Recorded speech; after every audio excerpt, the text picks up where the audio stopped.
하나님 말씀 함께 봅니다. 함께 보실 하나님 말씀은 사무엘하 16장입니다. 사무엘하 16장 5절에서 14절입니다.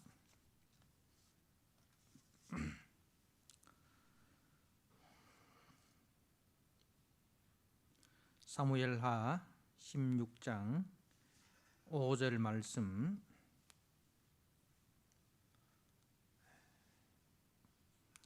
말씀을 봉독드립니다. 다윗 왕이 바후림에 이르매 거기서 사울의 친족 한 사람이 나오니 게라의 아들이요 이름은 시므이라. 그가 나오면서 계속하여 저주하고 또 다윗과 다윗 왕의 모든 신하들을 향하여 돌을 던지니 그때에 모든 백성과 용사들은 다 왕의 좌우에 있었더라. 시므이가 저주하는 가운데 이와 같이 말하니라. 피를 흘린 자여, 사악한 자여, 가거라 가거라.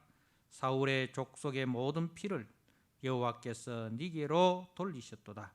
그를 이어서 네가 왕이 되었으나 여호와께서 나라를 네 아들 압살롬의 손에 넘기셨도다. 보라, 너는 피를 흘린 자이므로 화를 자초하였느니라 하는지라. 스루야의 아들 아비새가 왕께 여짜오되 이 죽은 개가 어찌 내 주 왕을 저주하리까? 청하건대 내가 건너가서 그의 머리를 베게 하소서 하니 왕이 이르되 스루야의 아들들아, 내가 너희와 무슨 상관이 있느냐? 그가 저주하는 것은 여호와께서 그에게 다윗을 저주하라 하심이니 네가 어찌 그리하였느냐? 할 자가 누구겠느냐 하고, 또 다윗이 아비새와 모든 신하들에게 이르되 내 몸에서 난 아들도 내 생명을 해하려 하거든 하물며 이 베냐민 사람이랴. 여호와께서 그에게 명령하신 것이니 그가 저주하게 버려두라. 혹시 여호와께서 나의 원통함을 감찰하시리니 오늘 그 저주 때문에 여호와께서 선으로 내게 갚아 주시리라 하고, 다윗과 그의 추종자들이 길을 갈 때에 시므이는 산비탈로 따라가면서 저주하고 그를 향하여 돌을 던지며 먼지를 날리더라. 왕과 그와 함께 있는 백성들이 다 피곤하여 한 곳에 이르러 거기서 쉬니라. 아멘. 오늘 다윗을 저주하는 시므이라는 제목으로 말씀을 함께 나누고자 합니다. 다윗이 이 바후림에 가까이 왔을 때에 이제 베냐민 지파요, 사울의 친족, 사울이 이제 베냐민 지파 아닙니까? 그래서 사울의 친족인 시므이라는 사람이 나와서 다윗을 저주합니다. 오늘 본문에 저주라는 말이 8번이나 나오는 것을 보게 됩니다. 오늘 본문에 나오는 이 바후림이라는 이 동네는 이제 사울의 지파인 베냐민 사람들이 사는 지역으로 이곳에 사울의 친척들이 살고 있었습니다. 그 중에 한 사람이 시므이라는 사람인데, 이 사람이 이제 아들 압살롬의 반역으로 피난을 하는 그 다윗을 향하여 온갖 악당과 저주를 이제 퍼붓고 있습니다. 5절에 보니까 그가 나오면서 계속하여 저주하고 그리고 13절에도 보면 시므이는 산비탈로 따라가면서 저주하고 그를 향하여 돌을 던지고 먼지를 날리더라. 그러니까 이 시므이가 그야말로 작정을 하고 나온 거예요. 작정을 하고 나왔습니다. 그래서 계속적으로 다윗을 따라가면서 온갖 악당과 저주를 퍼붓고 있습니다. 이제 오늘 본문에 보면은 이제 7절에 시므이가 저주하는 가운데 이와 같이 말하니, 이제 저주하는 말의 내용이 이러하다는 겁니다.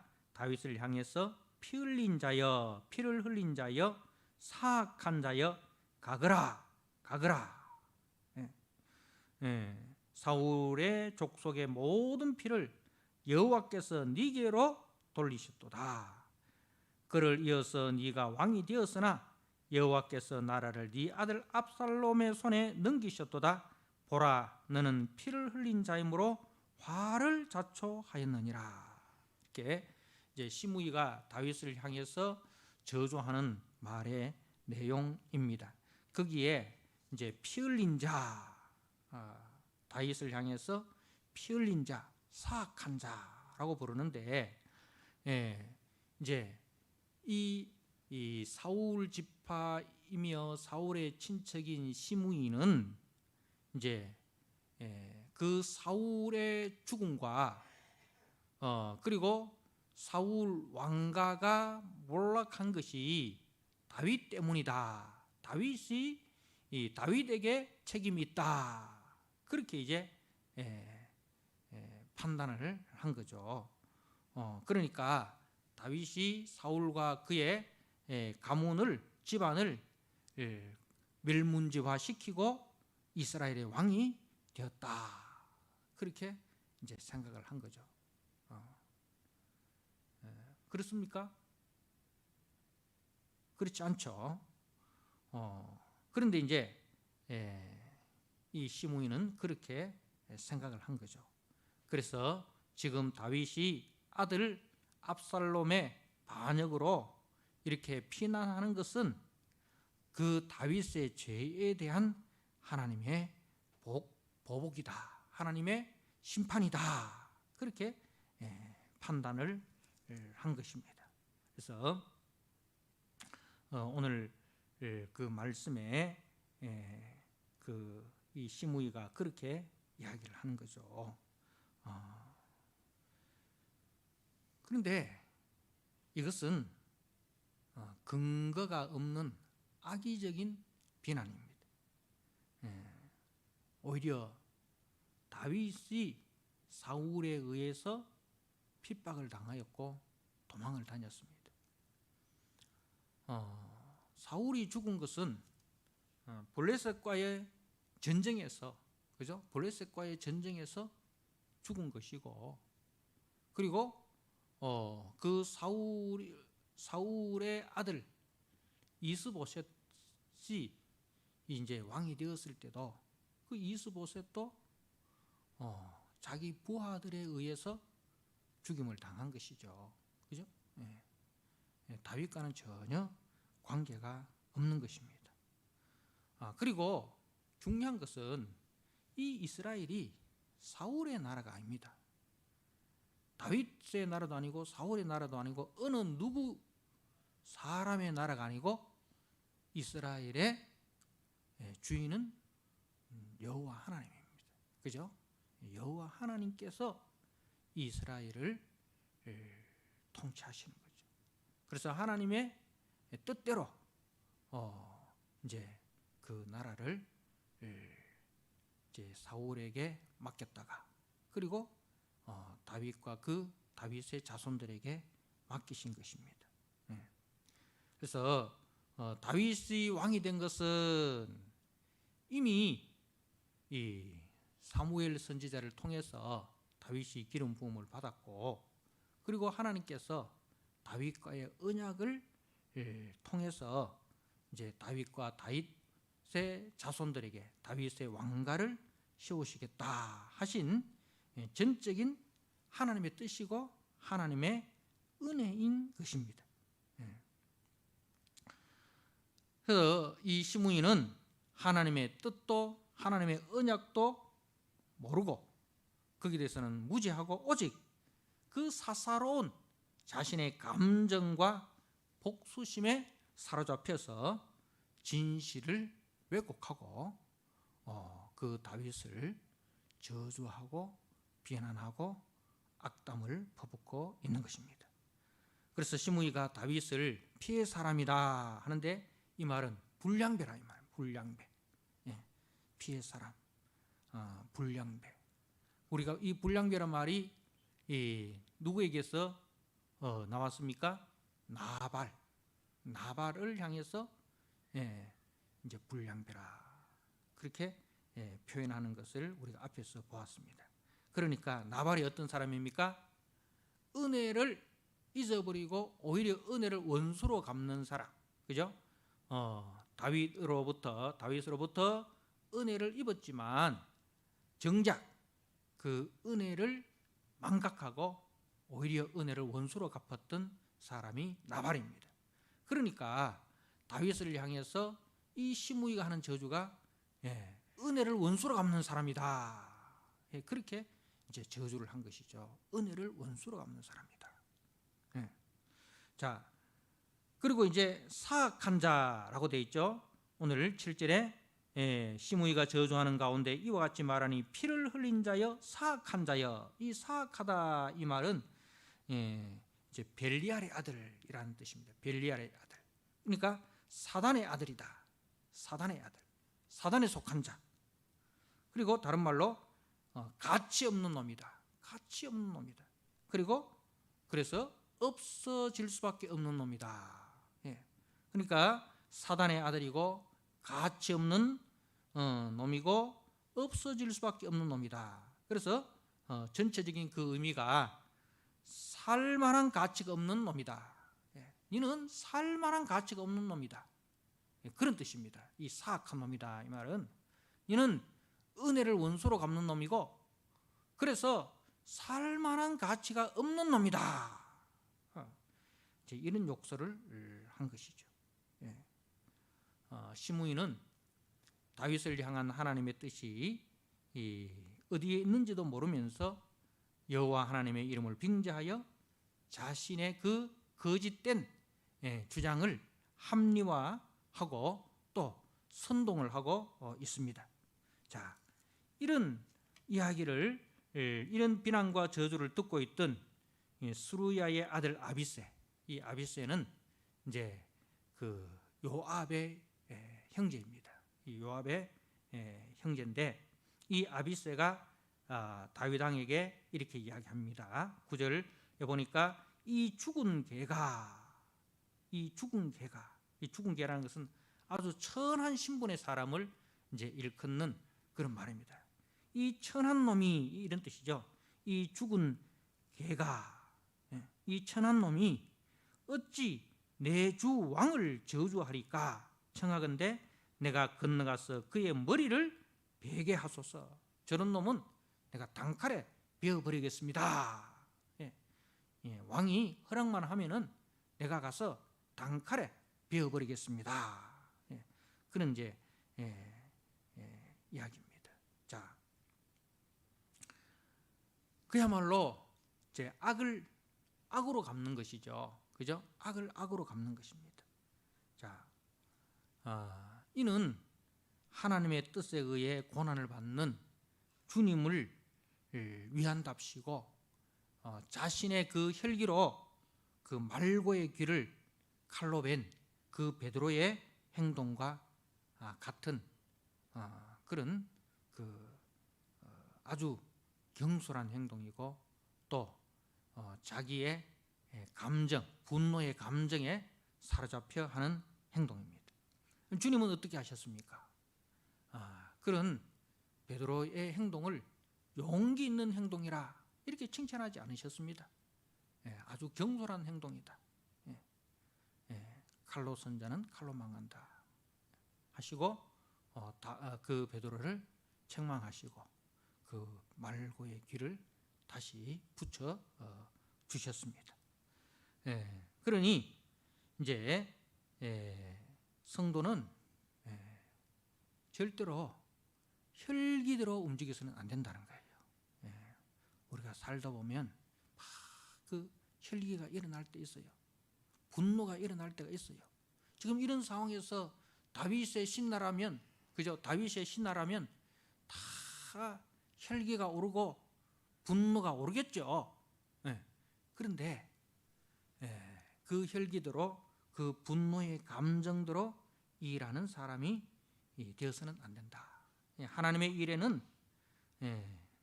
자신의 혈기나 또 사사로운 분노의 감정이 개입돼서는 안 된다는 것입니다. 다윗이 이를 만류하죠. 다윗이 만류합니다. 10절에 다윗이 왕이 이르되 수르야의 아들들아, 내가 너희와 무슨 상관이 있느냐?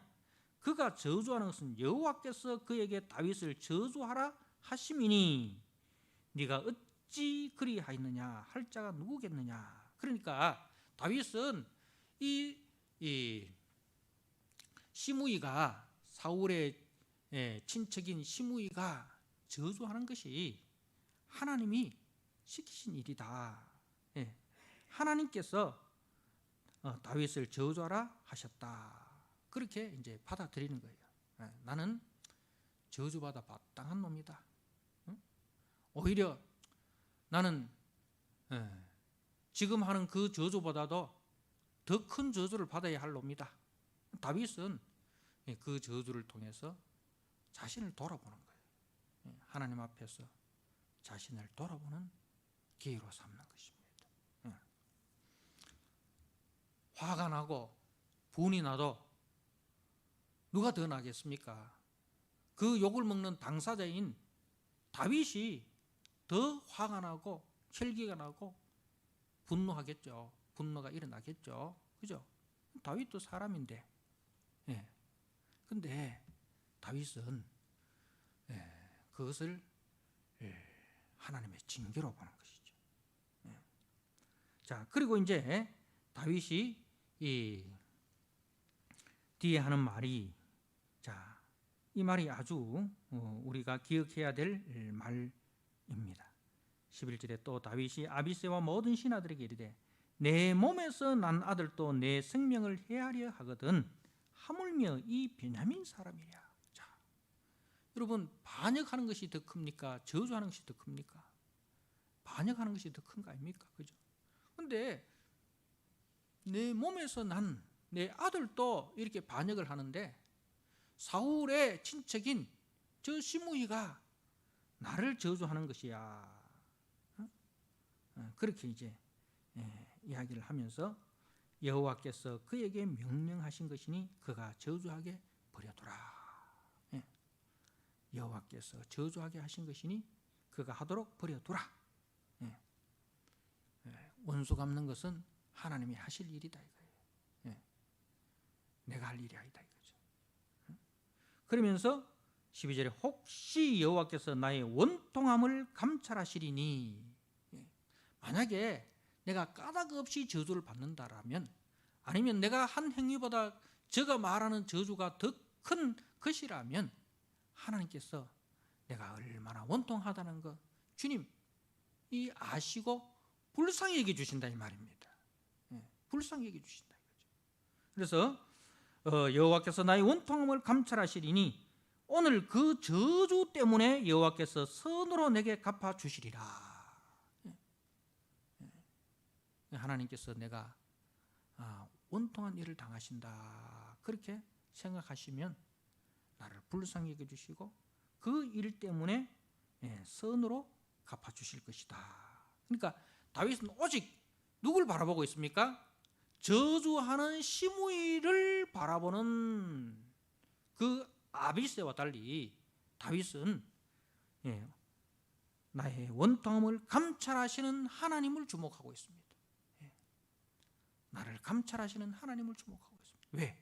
그 하나님만이 이 모든 문제를 해결할 수 있는 유일하신 분이시기 때문에 그렇다 이 말입니다.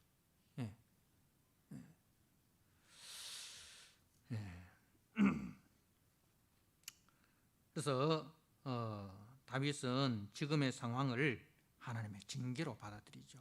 사무엘하 7장에 이제 하나님께서 다윗과 언약을 맺으실 때에 다윗과 다윗의 자손들이 잘못할 때는 사울의 짓과 같이 내버리지 아니하시고 이제 사람의 채찍과 인생 막대기로 징계하신다. 그렇게 하셨어요. 예, 예. 사람의 막대기와 사람의 채찍과 인생 막대기로 나를 징계하신다. 그래서 하나님의 징계로 보는 거죠. 그 징계는 어떻게 받아야 들어야 되는 거죠. 징계는 우리가 피할 것이 아니고 받아들여야 됩니다. 자, 그래서 이제 시편 3편 1절에서 6절 말씀을 한번 보시기 바랍니다. 다윗이 압살롬의 반역으로 인해서 도망할 때 지은 시가 시편 3편인데 다윗이 이렇게 고백하는 것을 봅니다. 시편 3편 말씀을 제가 한번 읽어드립니다. 3편 1절 여호와여 나의 대적이 어찌 그리 많은지요 일어나 나를 치는 자가 많으니이다. 많은 사람이 나를 대적하여 말하기를 그는 하나님께 구원을 받지 못한다 하나이다. 지금 이제 시므이가 하나님께 버림받은 자다. 다윗은 하나님께 버림받은 자다. 막 이렇게 다윗은 구원에서 떨어진 자다. 이렇게 이제 한다는 거죠. 여호와여 주는 나의 주는 나의 방패시요 나의 영광이시요 나의 머리를 드시는 자신이다. 지금 다윗이 이 일로 인해서 머리가 푹 숙여졌지 않습니까? 그죠? 그런데 숙여진 이 머리를 누가 들어주시느냐? 땅에 떨어진 그 영광을 누가 들어 회복시켜 주시느냐? 바로 나의 방패, 나의 영광이신 하나님이 나의 머리를 드시는 자시다. 내가 나의 목소리로 여호와께 부르짖으니 그의 성산에서 응답하시는도다. 다윗이 회개하고 하나님 앞에 도움을 간구하였다 이 말입니다. 내가 누워 자고 깨었으니 여호와께서 나를 붙드시미로다. 그때 하나님께서 그 다윗을 붙들어 주시는 거예요. 천만인이 나를 애워사 진친다 하여도 나는 두려워하지 아니하리다. 천만인이 나를 애워사 진친다 하여도 나는 두려워하지 아니한다. 왜 그렇습니까? 그 상황에서도 하나님은 감찰하시고 계시는 하나님이시기 때문에 그렇다는 거죠. 그래서 다윗은 그 상황에서 원수 갚는 것을 주님께 맡기고 선으로 악을 이기려고 하는 거죠.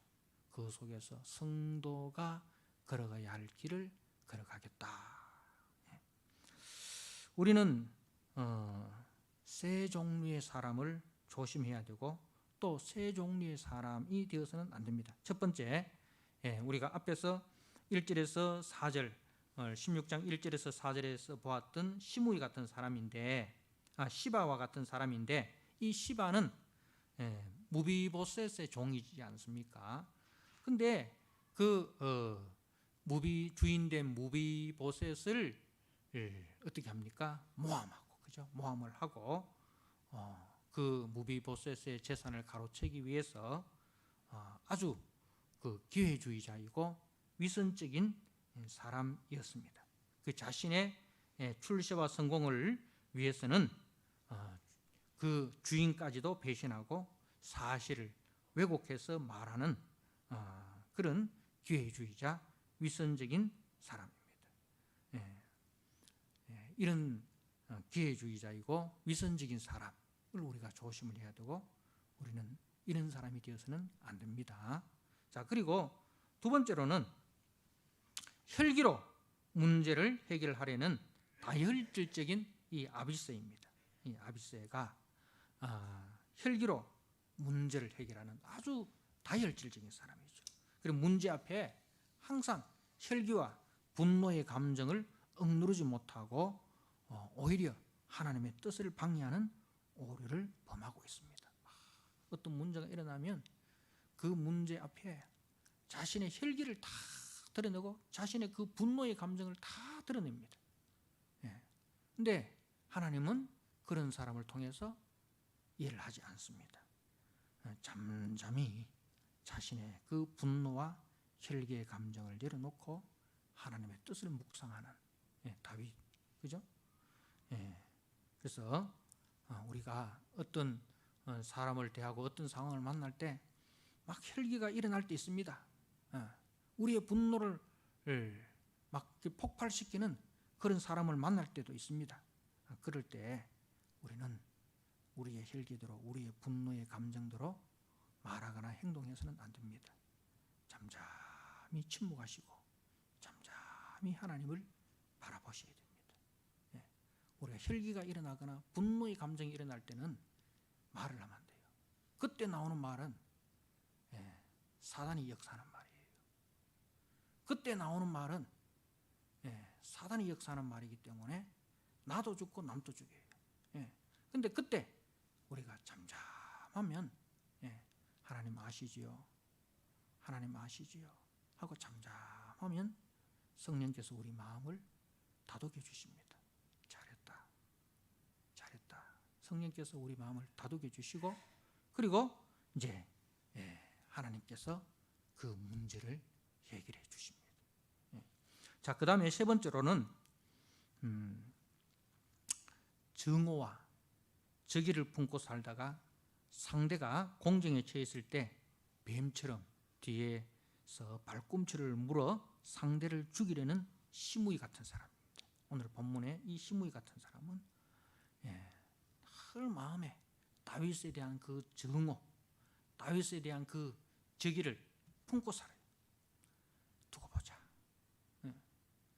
그러다가 그 상대가 공경에 처했을 때는 뱀처럼 싹 와서 그 발꿈치를 콱 깨무는 거예요. 이런 사람이 되어서는 안 됩니다. 이 세 사람의 공통점은 바로 감찰하시는 하나님을 잊어버리고 자기 중심적으로 생각하고 판단하고 행동하는 사람입니다. 성도는 결코 자기 중심적인 생각과 판단으로 살아가는 사람이 아닙니다. 성도는 묵묵히 감찰하시는 하나님 앞에 그 하나님의 뜻을 묻고 그 뜻을 위하여 자신을 쳐 복종시키는 다윗과 같은 사람이죠. 그래서 다윗은 어떤 사람입니까? 억울함과 원통함이 있어도 그 아들 압살롬이 반역을 했을 때에 얼마나 억울하고 얼마나 원통하겠습니까? 그런데 그 억울함과 원통함이 있어도 하나님의 이름과 영광을 생각해서 다투지 않습니다. 예루살렘에서 다투지 않습니다. 왜? 예루살렘은 하나님의 이름이 있는 도성입니다. 오늘날로 말하면 교회예요. 여러분, 교회에서 우리가 진짜 억울하고 원통한 일을 당할 때 있잖아요. 그죠? 교회 안에서 우리가 억울하고 원통한 일을 당할 때 있어요. 그때 그 억울하고 원통하다고 해서 교회에서 나도 같이 큰 소리 내가지고 싸우면은 교회가 어떻게 되겠습니까? 교회가 어떻게 되겠습니까? 하나님의 이름으로 불리는 교회가 세상 사람들이 손가락질 한다. 교회가 말이지, 예수 안 믿는 사람들보다 교회가 훨씬 더 못하단 말이지. 교회가 욕을 먹는 거예요. 교회가 욕을 먹는 것은 교회의 머리 대신 예수님이 욕을 먹는 거예요. 그래서 우리가 교회에서 참 억울하고 원통한 일이 있어도 교회의 영광, 하나님의 영광을 생각해서 차라리 손해보는 것이 낫다는 거죠. 그래서 다윗이 그 예루살렘을 급히 떠나온 이유가 거기에 있다라고 제가 이야기를 했죠. 자, 그리고 이 일에 대해서 자신에게 닥친 고난을 하나님이 주신 것이라 이렇게 받아들인 거예요. 이 고난이 하나님이 주신 것이라 받아들이고 그 고난을 통해서 자신의 죄를 돌아보고 회개하고, 그리고 지금부터라도 하나님 앞에 바로 선 자로서, 하나님 앞에 의로운 자로서 서려고 힘쓰는 자예요. 그 고난을 통해서 누구를 원망하거나 누구를 비난하거나 하지 아니하고 그 고난을 통해서 자신을 돌아보는 거죠.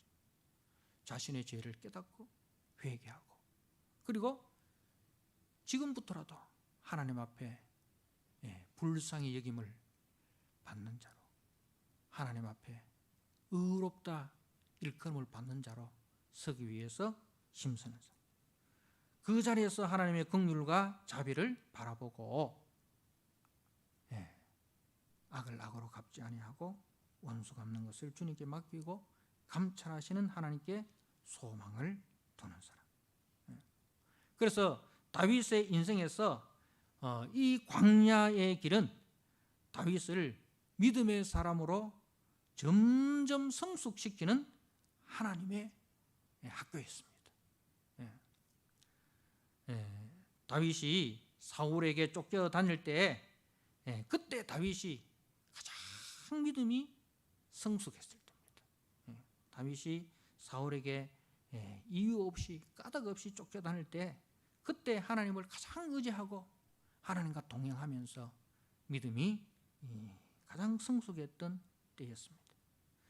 그러다가 다윗이 이제 하나님의 은혜로 왕자에 앉아서 그 나라가 평안하고 승승장구할 때에 그때 어떻게 됐습니까? 하나님을 잊어버리고 하나님의 말씀을 떠나서 자기 욕망의 포로가 되었습니다.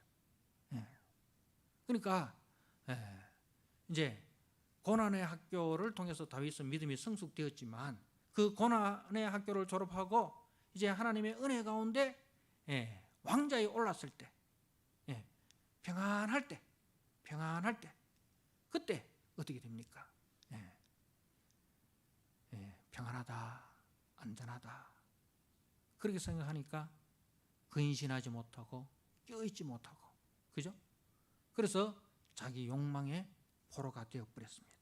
자, 그러다가 이제 다시 하나님께서 그를 광야로 몰아내셨습니다. 하나님께서 다시 그를 광야로 내보내셔서 거기서 하나님을 찾게 하고 하나님을 의지하는 인생이 되게 하셨습니다. 그래서 우리는 늘 광야 인생임을 기억해야 됩니다. 우리는 늘 광야 인생이다.